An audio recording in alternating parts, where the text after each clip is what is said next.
dans l'article du Quotidien des Arts de 2019 que tu étais une jeune artiste française. C'est malin.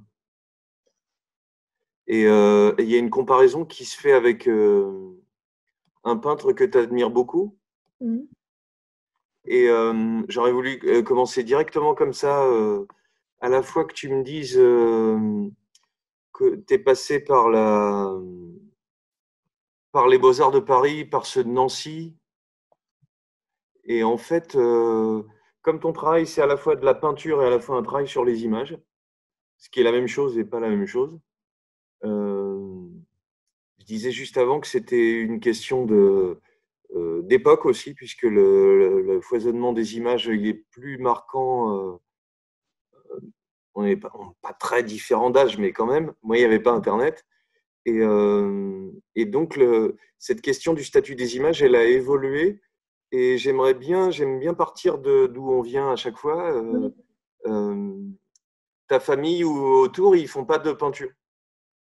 Alors, je vais repartir au début. Je vais parler un peu du coup de mon parcours, comme tu me parlais des beaux-arts. Ouais. Non, ma famille ne faisait pas du tout de peinture. Par contre, moi, j'ai toujours dessiné petite avec mon père. Mon père dessine très bien, donc on passait beaucoup de temps à dessiner. Et c'est un truc que j'ai toujours gardé. Et donc, j'ai fait un bac scientifique sans option art plastique, sans cours de dessin ni rien. Donc, je dessinais vraiment toute seule dans ma chambre. Tu viens Et d'Île-de-France? non, pas du tout, je viens de Lorraine. Je viens d'un petit Ah oui, village en Lorraine, d'accord. en Moselle. Et donc, c'est en terminale S, donc j'ai voulu visiter les Beaux-Arts de Nancy. Et donc, quand je suis allée aux portes ouvertes, ça a été un peu le choc et le déclic, où je me suis dit que c'était vraiment ça que j'avais envie de faire. Donc voilà, j'ai tenté le concours des Beaux-Arts de Nancy que j'ai eu. Donc, je suis entrée en première année aux Beaux-Arts de Nancy et j'y ai passé 3 ans. Et donc, j'ai eu mon diplôme en 2005 Ouais, à Nancy. Et c'est vrai que la dernière année où j'étais aux Beaux-Arts, parce que donc les Beaux-Arts de Nancy, il y a trois options. Il y a art, design et communication. Et en troisième année, j'étais dans l'option art. Et donc là, j'ai vraiment voulu me mettre à peindre, on va dire intensément. Et c'est vrai que donc c'était en 2005 et c'était un peu compliqué. Je me suis retrouvée face à des professeurs qui était étonné, qui me disait, vous êtes sûr de vouloir faire de la peinture? Enfin, c'était encore un médium qui, en école d'art, n'était pas forcément le bienvenu. Et c'est au cours de cette troisième année à Nancy que j'ai tenté les Beaux-Arts de Paris. Et donc, je suis rentrée aux Beaux-Arts de Paris. Je suis retournée en deuxième année aux Beaux-Arts de Paris. Et là, je suis rentrée dans l'atelier du peintre Philippe Cognier, où ouais. là, en fait, se posait plus la question du choix du médium. En fait, on se posait des questions de peinture, mais on n'avait plus à justifier le fait de vouloir peindre. Donc ça, c'était déjà énorme et un grand changement. Et du coup, je me suis vraiment, dès ce moment-là, consacrée, on va dire, entièrement à la peinture. Et donc, j'ai été diplômée en 2009. Et quand tu me parles du flux d'images, alors c'est vrai que je dirais pas qu'on a grandi avec Internet parce que j'ai eu un ordinateur chez moi, mais je crois que c'était quand j'étais au lycée. Et en fait, moi, très vite, dès les premières peintures que j'ai faites aux Beaux-Arts, que ce soit à Nancy où j'avais une recherche sur le corps, ou même en entrant aux Beaux-Arts de Paris, j'ai tout de suite eu envie d'être confrontée à une sorte d'inventaire personnel d'images. Donc, ça a été dans un premier temps des photos que je faisais de mes proches, de mon entourage ou de moi-même, qui servaient de support aux peintures. Et à partir de 2006-2007, ça a été des photos de famille, des photos trouvées. Et en fait, j'aimais bien avoir des photos qui n'appartenaient qu'à moi et qui ne venaient pas justement du flux comme ça incessant de l'ordinateur ou d'une recherche que je ferais. Voilà. Ça, je vais te redemander de développer après. Donc pour Si parler du on peut rester sur les oui. gens que tu as croisés, Cognier, ce qui est drôle, c'est que j'ai appris à peindre fin des années 80 et il y avait déjà ce truc, retour de la peinture, pas de peinture, que ce soit un petit coup de combasse. de retour de la peinture, un petit coup de Garouste plus tard. Et dans la génération dont tu parles, plutôt sur les années 90, je pensais à deux gens très différents entre Cognier et Jamel Tata, qui sont… en fait, on a l'impression qu'il y a un éternel retour à la peinture, c'est-à-dire à chaque fois, elle est morte, c'est plié. À la fois, quelquefois, elle est poussée par la photo qui ziote dessus. Parce que même dans ta façon d'accrocher tes peintures, tu dis dans la petite vidéo Arte que c'est important. Je pensais au photographe Tillmans, qui est très pictural hein, quand même, on ne peut pas dire autre chose. Et ta façon d'accrocher m'y fait penser. On a l'impression que c'est presque un cliché, le retour de la peinture, l'absence de la peinture, le retour de la peinture, et que c'est une question qui préoccupe soit le très grand public qui a l'impression qu'elle a disparu et qui la revoit jamais revenir, soit des questions de professeurs en beaux-arts, mais c'est un peu pour taquiner que je te dis ça. Mais moi, je pense que j'arrive à un moment où je suis plutôt chanceuse parce que pour avoir parlé justement avec Philippe Cognier et des peintres de sa génération ou même des peintres qui ont quelques années de plus que moi, c'était beaucoup plus difficile de… C'est pas plus difficile de faire de la peinture, mais en sortant des beaux-arts et en faisant de la peinture, c'était beaucoup plus compliqué d'être montré, que ce soit dans les galeries ou les institutions. Il y a Oui, encore, je sais pas, quand on était diplômé moi j'ai été diplômée en 2009. Avant 2009, il y avait quasiment jamais de peinture, par exemple, qui était montrée à l'exposition des Félicités aux Beaux-Arts de Paris, oui. alors qu'un tiers des ateliers étaient des ateliers de peinture. Et aujourd'hui, ce qui est drôle, c'est qu'aujourd'hui, c'est l'extrême inverse. J'ai l'impression qu'il y a énormément de jeunes peintres qui sortent des beaux-arts. Donc, non, je pense que oui, c'est cliché de parler de retour de la peinture, mais je pense quand même qu'on y assiste véritablement. Ah oui. Et comment tu as découvert ceux des années 90 dont je te parlais, même Tata, qui est assez loin de ta peinture, mais qui est aussi une façon de retravailler les images? Tu as découvert Euh, ça aux Beaux-Arts? Même ah oui, Cognier? oui, j'ai découvert tous ces artistes-là aux Beaux-Arts. Je sais plus quand exactement, mais c'est vrai que j'ai toujours regardé la peinture. Après, je saurais pas te dire exactement quand j'ai découvert Philippe Cognier, par exemple. Je connaissais son travail avant de rentrer dans son atelier. Oui. Et il a euh, toute sa recherche justement sur l'image, sur comment retravailler une image. J'aimais beaucoup ces grands tableaux, ces gros plans d'objets très serrés. Donc, enfin, pour moi, ça faisait sens de rentrer dans son atelier. Bah, et puis on va en reparler parce que sur l'affaire du blanc, sans doute qu'il y a un point commun. Je voulais te faire parler un peu de l'histoire de la peinture. C'est que dans l'article où tu parles de Tumans, Oui. euh, il cite, j'ai vu écrit Manet, Chardin, Morandi. Et pour commencer par le plus curieux, tu parles de Spiliert, qui est quand même pas souvent cité, parce que je change de casquette, je fais histoire de l'art. Euh, On pourrait penser, alors je vais me lancer dans un truc très difficile, mais qui est très rigolo quand on a l'artiste devant soi. On pourrait penser à Knopf, si on cherchait des choses de toi, parce qu'il y a du blanc, une sorte de disparition de l'image, mais qui est un peu trop belle chez Knopf. Pour, Oui, elle est plus inquiétante et plus énigmatique chez Spiliart. voilà, comme tu dis, jouer aussi avec quelque chose comme du kitsch en resserrant les éléments. Ouais. On va dire pour taquiner Knopf qui nous a rien fait, lui, c'est du kitsch pas exprès. C'est accentué avec l'espèce d'érotisation ou de. Qu'est-ce que tu aimes chez Spiller? Parce que c'est pas fréquent qu'on croise des gens qui aiment ça. Euh, Qu'est-ce qui te vient en tête? Des gravures, les dessins, des Des peintures? dessins, des peintures, j'ai en tête pas forcément les toiles les plus connues, je saurais pas te dire là comme ça de titre des choses que j'ai Non, mais des spécialement en choses tête. qui te font plaisir quand tu Il y a y certaines repenses, quoi. natures mortes de Spilière que je trouve fascinantes. J'aime ses couleurs, j'aime l'étrangeté de sa peinture. Euh, oui, quand tu fais référence à l'article où justement je parlais de Clémence, lui-même, je crois c'est un grand admirateur de Spilière.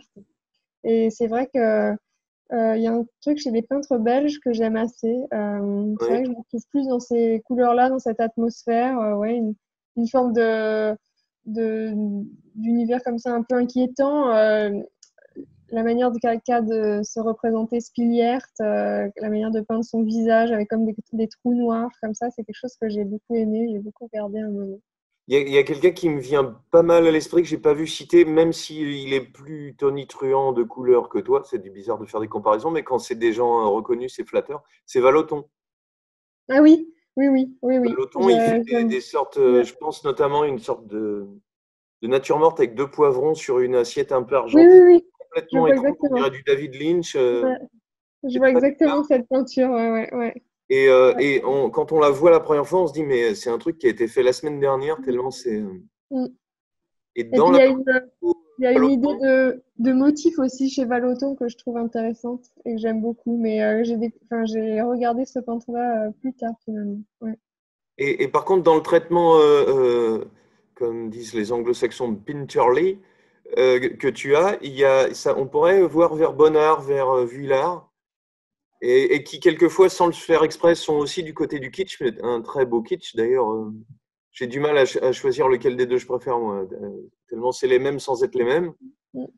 Il n'y a pas ce côté jeu avec l'image, par contre, qui t'intéresse et qu'on voit chez Vallotton. Comment ça, qu'est-ce que tu t'entends par jeu En fait, avec les l'image mots? a tendance à se dissoudre Mm. et Oui. à être vraiment un prétexte, le motif à être prétexte à peinture. Mm. Et toi, tu joues sur cette disparition, mais il faut que ça reste une image quand même. Mm. Ouais, ouais. On sent Mais l'image industrielle, entre guillemets, qui te sert de point de départ aussi. ouais, c'est Bonnard, je me souviens de la rétrospective au musée d'art moderne, j'étais ressortie complètement enchantée et je redécouvre, j'ai l'impression d'encore redécouvrir aujourd'hui des natures mortes de Bonnard, je les trouve complètement fascinantes et il a une utilisation de la couleur qui est presque magique, je trouve. Et je trouve que c'est un peintre qui nourrit énormément et j'adore regarder Bonnard parce que j'ai l'impression qu'il a une liberté et notamment au niveau de ses couleurs, je trouve qu'il donne énormément envie de peindre en fait. Je suis assez Et, d'accord avec toi. mais pour revenir on va dire, j'aime bien parler d'images sources, donc les images qui me servent de point de départ pour des peintures. Tu avais parlé de photos et moi en fait j'ai vraiment besoin de passer par le filtre de la photographie. C'est Oui. jamais, je pense que Bonnard, le réel lui suffisait, il pouvait, j'imagine, s'installer, dessiner et peindre.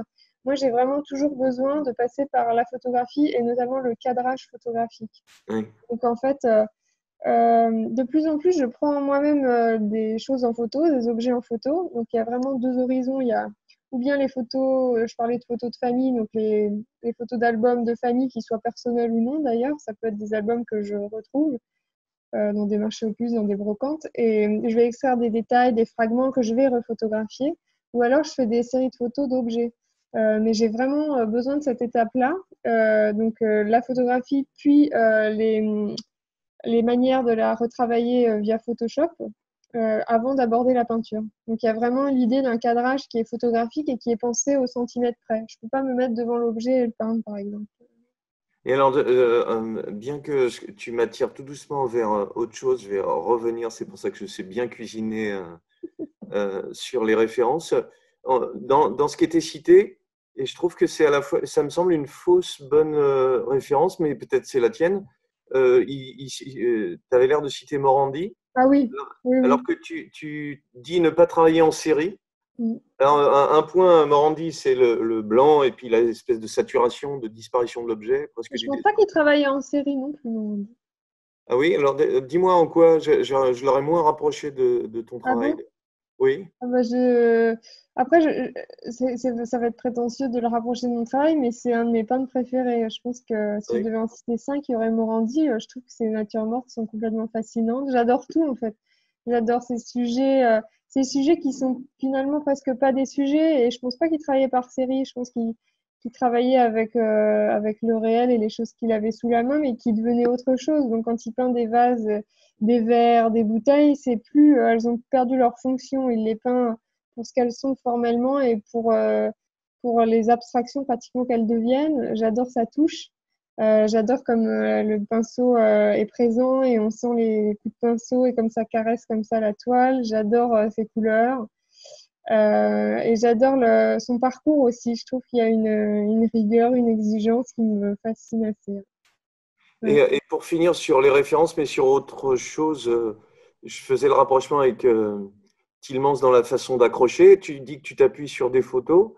Tu aurais pu ou tu as pu t'appuyer sur des photos qui ne seraient pas à toi ou des photographes dont tu aimerais le travail?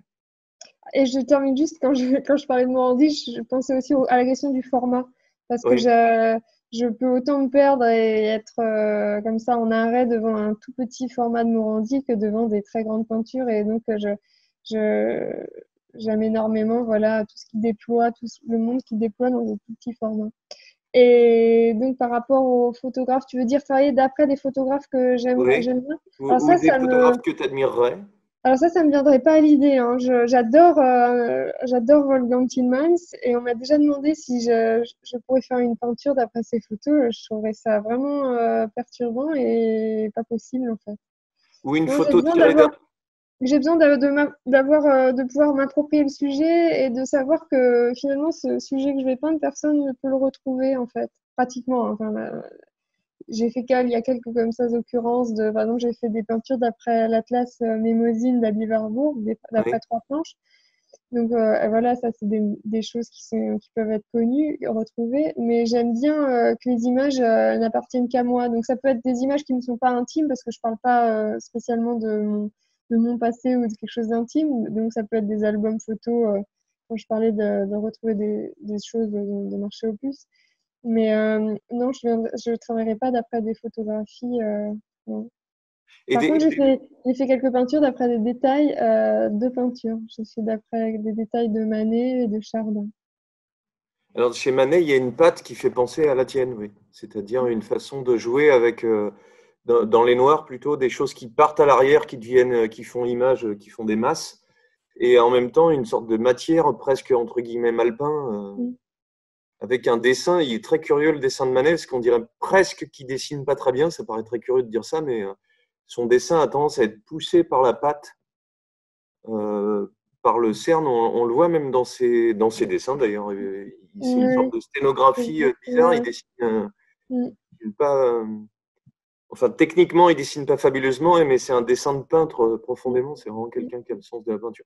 Je pensais sur les photos à des, tu sais, quelquefois on marche, je sais pas, dans une forêt, un squat, et on voit des photos de magazines complètement abîmées, saturées, ou des photos de journaux de mauvaise qualité. On aurait pu penser que c'est quelque chose qui t'aurait servi, ou qui fait que ça ne serait pas des photos à toi.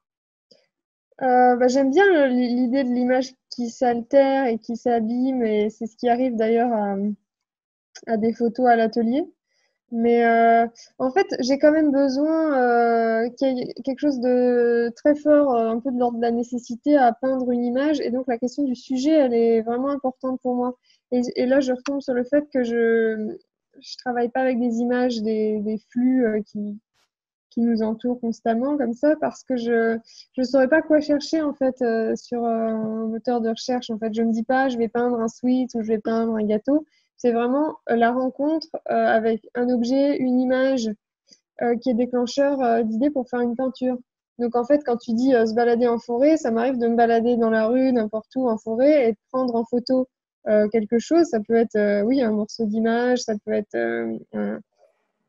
un objet, même des objets qui sont parfois mis au rebut, que j'ai pu photographier dans la rue, et l'extraire, et ça deviendra par la suite une peinture. Ça, c'est possible, oui. Et je pensais aussi à Richard Print, Oui, qui s'inspire de flux d'images et dont enfin d'ailleurs, il y a vraiment beaucoup de…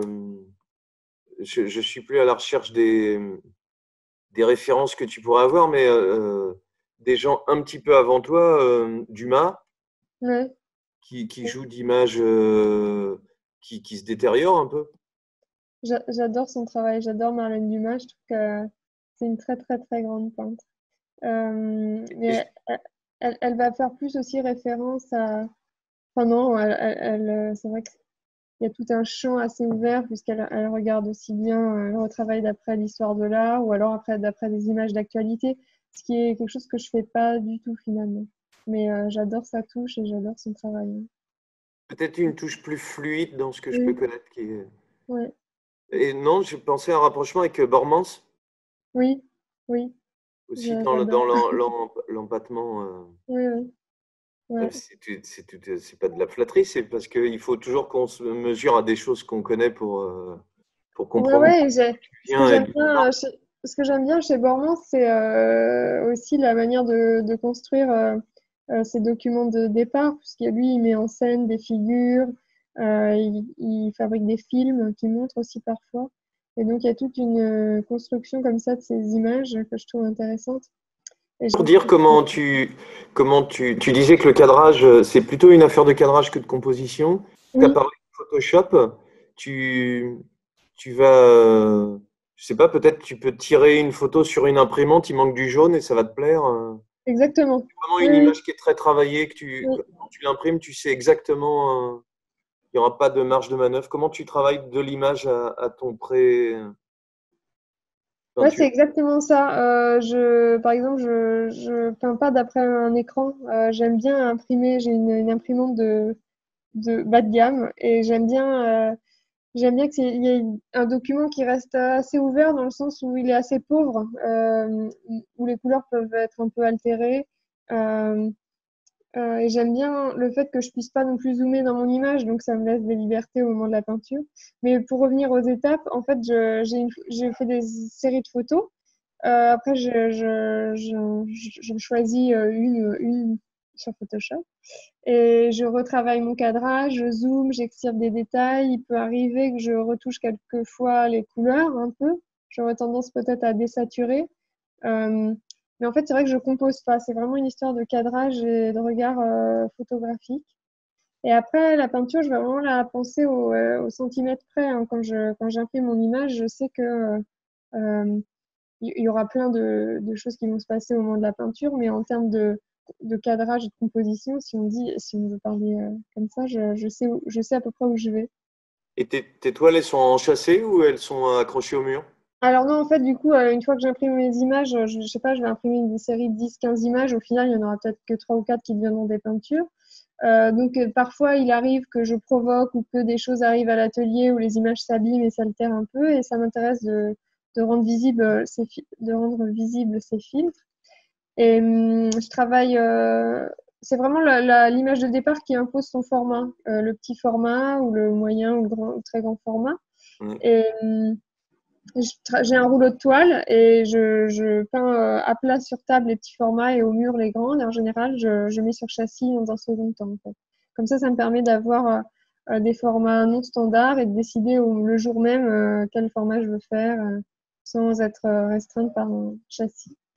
Peut-être tu sais que Bonnard peignait sur le mur sur une grande toile Oui, et il faisait un truc de coquin et qui, parce qu'on est prof, enfin je le conseillerais pas, mais il retaille dans la toile ce qui lui plaît. Je ouais. ne le conseillerais pas parce que ça peut donner des choses merveilleuses que tu n'as pas choisi vraiment en fait. Donc Mais toi, je dès le vois. début, tu as une espèce de cadre que tu as tracé dans lequel tu sais que tu Oui, vas ouais. habiter. Exactement, oui. Je mets un bout de scotch parce qu'en général, j'aime pas que la tranche des toiles soit peinte. Oui. Donc, je prépare mon cadre en fait au scotch et voilà. Et je vois exactement les photos de l'atelier de Bonnard où il a sa toile agrafée au mur. Ouais.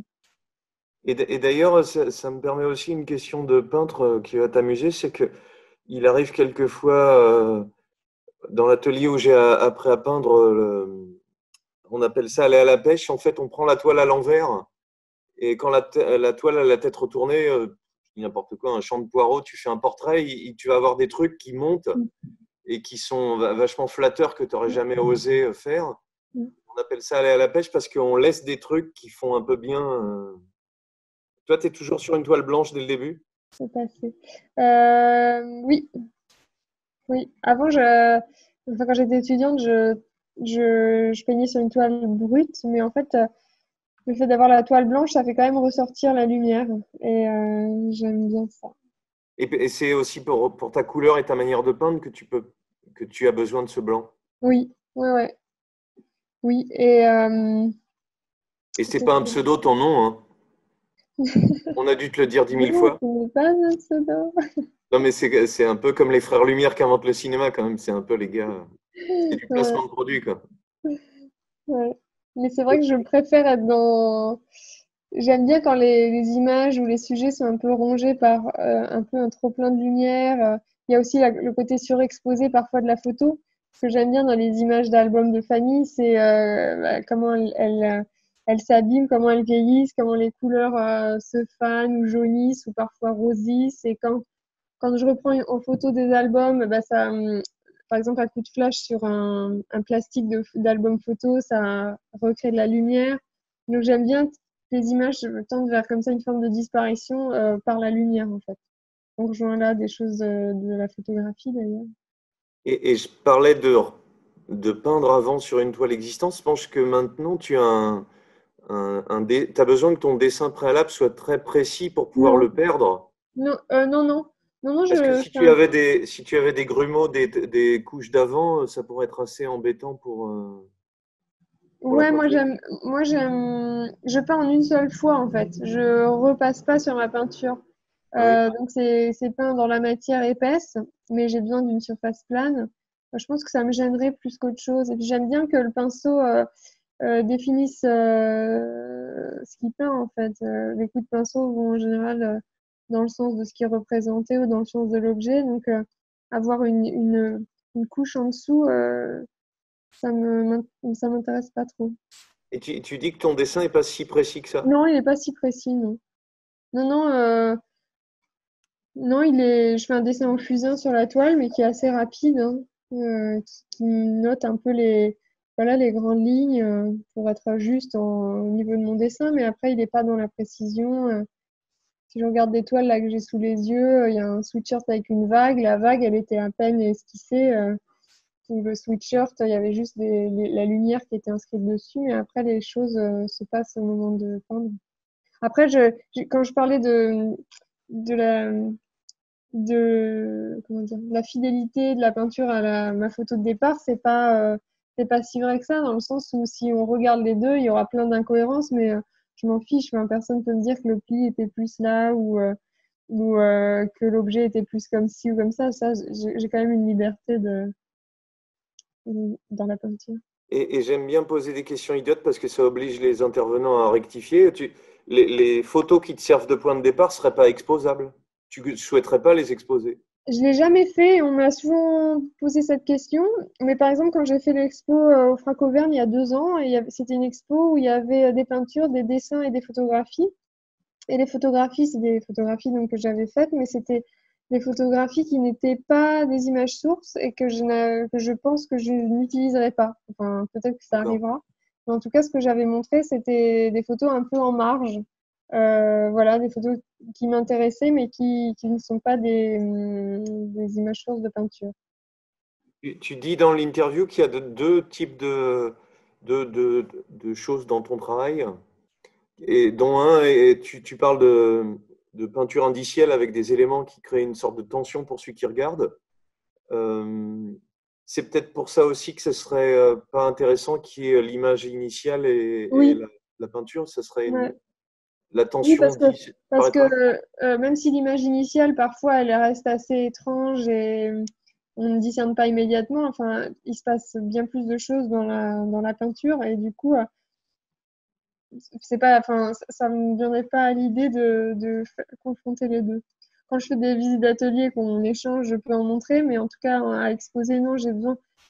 La peinture, quand on la regarde, il y a un temps particulier et ce temps comme ça de monter à la vue pour que les choses surgissent et apparaissent, c'est vraiment lié au médium peinture. Donc, je ne voudrais pas avoir l'image à côté qui ou donnerait plus ou alors serait beaucoup plus pauvre. Je sais pas. Enfin, J'ai l'impression dans cette partie-là des deux voies de ton travail, il y a un rapport plutôt à la peinture abstraite justement, oui, parce qu'on doit te citer souvent Richter ou parce que c'est les peintres qu'on cite, mais je sais pas, je pensais à Polk, à une sorte de disparition de ou même tu vas être étonné à Bram van Velde, ah oui, une que espèce de jeu de la peinture qui se fabrique là comme ça. En France, on connaît plutôt Nicolas de Stel parce que il était ici, mais les formats où il était très attaché à rester sur la figuration, il a inventé un terme amusant qui s'appelle le gang des abstractions en avant. le Et gang. des abstractions en avant, alors qu'en fait, il y a eu un gang de bandits qui s'appelait les tractions avant, Ok. avec l'idée que dans les années 50, on voulait absolument que tout le monde soit abstrait, et lui, il fait une sorte de résistance jusqu'au bout. Et je trouve que la tension indicielle dont tu parles, c'est celle d'aller vers on va en parler après, mais la reconnaissance de l'image pop qu'on a sous le nez tout le temps. Mais j'ai l'impression qu'avant ça, il y a un côté, on est dans la peinture, et tu as l'air de bien t'amuser en fait. Il y a un plaisir de peindre que Mm. tu veux peut-être qu'on retrouve dans le plaisir de se balader en regardant. Un peu comme les gens qui aiment bien cuisiner, on sent qu'ils aiment autant cuisiner que manger. Oui, bah non, mais c'est bien sûr que ce plaisir de peinture, et de peindre, tant mieux s'il est visible. Moi, je l'ai et j'en ai vraiment besoin parce que sinon, si je m'ennuyais ou si c'était dès que ça devient laborieux ou que c'est trop long, ça m'ennuie. Et quand je parlais de nécessité à faire une peinture, s'il n'y a pas ça, c'est compliqué, je trouve.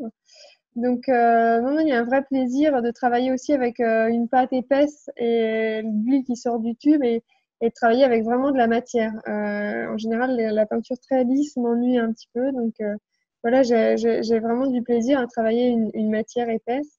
Il y Et a quand aussi à un des... moment, tu as parlé de résistance Oui. de l'image, et j'aime bien être à mi-chemin. Donc, j'aime pas trop les cases de figuration, abstraction, mais j'aime bien être entre les deux. J'aime bien que certaines peintures euh, comme ça peinent à se laisser reconnaître et qu'elles restent volontairement comme ça énigmatiques. Et dans d'autres peintures, les choses se donnent comme ça plus immédiatement.